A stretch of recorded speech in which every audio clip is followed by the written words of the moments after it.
वालेकुम, मैं हूं मलिक अब्दुल रहमान और मैं अपने YouTube के चैनल पे तमाम नाज़रीन को खुशामदीद कहता हूं। पाकिस्तान क्रिकेट टीम और पाकिस्तानी फैंस के लिए एक बड़ी खुशखबरी ये है कि पाकिस्तान के हाथ में जो है वो सोने की चिड़िया लग गई और पाकिस्तान को ऑस्ट्रेलिया के खिलाफ ओडीआई और T20 सीरीज जीतने का सुनहरी मौका मिल गया है। मोहम्मद रिजवान जो है वो अपनी कप्तानी में तारीख को बदल सकते हैं। बड़ी खुशखबरी ये है कि ऑस्ट्रेलिया के 5 मेन खिलाड़ी जो है वो पाकिस्तान के खिलाफ ओडीआई और T20 सीरीज से जो है वो आउट हो गए। जोश इंग्लिश जो है वो पैट कमिंस की जगह पे ओडीआई और T20 में कप्तानी के फराइज जो है वो सारे अंजाम देते हुए जो है वो दिखेंगे। और जिन खिलाड़ियों को जो है वो आउट किया गया पाकिस्तान की सीरीज से वो उनमें शामिल हैं ऑस्ट्रेलियावी कप्तान PAT Cummins, Mitchell Starc, Josh Hazlewood, Marnus Labuschagne और स्टीव स्मिथ जो है वो पाकिस्तान के खिलाफ तीसरा ओडीआई और T20 सीरीज जो है वो नहीं खेलेंगे, क्योंकि ऑस्ट्रेलियन क्रिकेट बोर्ड ने इन सारे खिलाड़ियों को जो है वो रेस्ट देने का फैसला कर लिया, क्योंकि आगे ऑस्ट्रेलिया ने पाकिस्तान के बाद जो है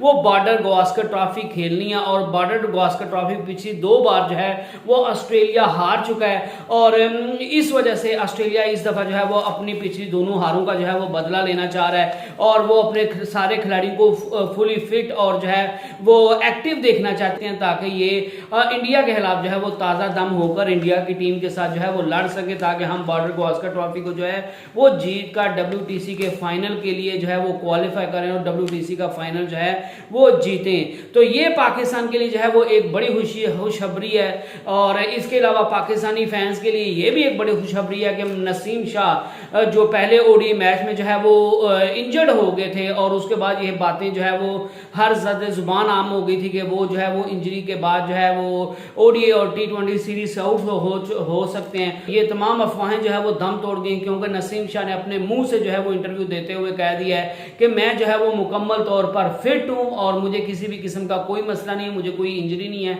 और मैं अगले मैचेस जो है वो खेलता हुआ दिखाई दूंगा। तो ये भी पाकिस्तान के लिए जो है वो एक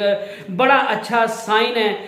कि पाकिस्तान नसीम शाह जिनने बैटिंग में भी काफी अच्छा परफॉर्म किया था और बॉलिंग में भी काफी अच्छा परफॉर्म किया था। इसके अलावा पाकिस्तान ने पहले ओडीआई मैच में जो है वो ऑस्ट्रेलिया को काफी टफ टाइम दिया था और मोहम्मद रिजवान की कप्तानी की भी जो है वो हर तरफ जो है वो तारीफ की जा रही है और मोहम्मद रिजवान को पाकिस्तान क्रिकेट टीम का सबसे बेहतरीन जो है वो कप्तान करार दिया जा रहा है। जिस तरह के वो बॉलिंग चेंजेस करने, जिस तरह के वो फील्डिंग करते हैं, फील्डिंग में जो है वो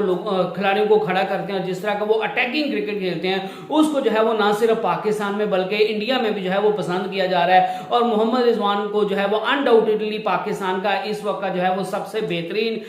जो है वो कप्तान समझा जा रहा है और उनकी कप्तानी की जो है वो तारीफ की जा रही है। पाकिस्तान ने पहले मैच में जो है वो कम टोटल देने के बावजूद ऑस्ट्रेलिया को काफी टफ टाइम दिया था और वो तो एंड पे पैट कमिंस ने जो है वो एक अच्छी इनिंग खेलकर ऑस्ट्रेलिया को जीत दिलवा दी, लेकिन अदरवाइज जो है वो पाकिस्तान वो मैच जो है वो जीत सकता था। बहरहाल पाकिस्तान की टीम से जो है वो ये उम्मीद की जा रही है कि दूसरे ओडीआई मैच में भी और T20 में भी पाकिस्तान ऑस्ट्रेलिया को जो है वो अच्छी टफ टाइम देगा और जब उनके जो है वो मेन खिलाड़ी पाकिस्तान के खिलाफ नहीं खेल रहे होंगे तो फिर पाकिस्तान के पास जो है वो और सुनहरी मौका है कि वो ओडीआई और T20 सीरीज को जो है वो जीत कर अपने फैंस को जो है वो खुशियां दें। तो आया देखते हैं कि पाकिस्तान क्रिकेट टीम जो है वो इसमें कामयाब हो पाती है या नहीं पाती। इसके अलावा इंडिया के जो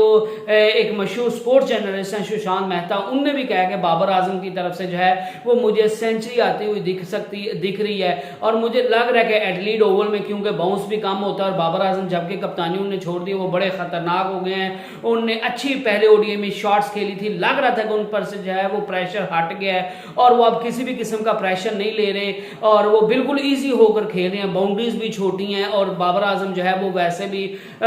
सिंगल्स और डबल्स और बाउंड्रीज में जो है वो चौकों में जो है वो बिलीव करते हैं। तो इस वजह से मैं समझता हूं कि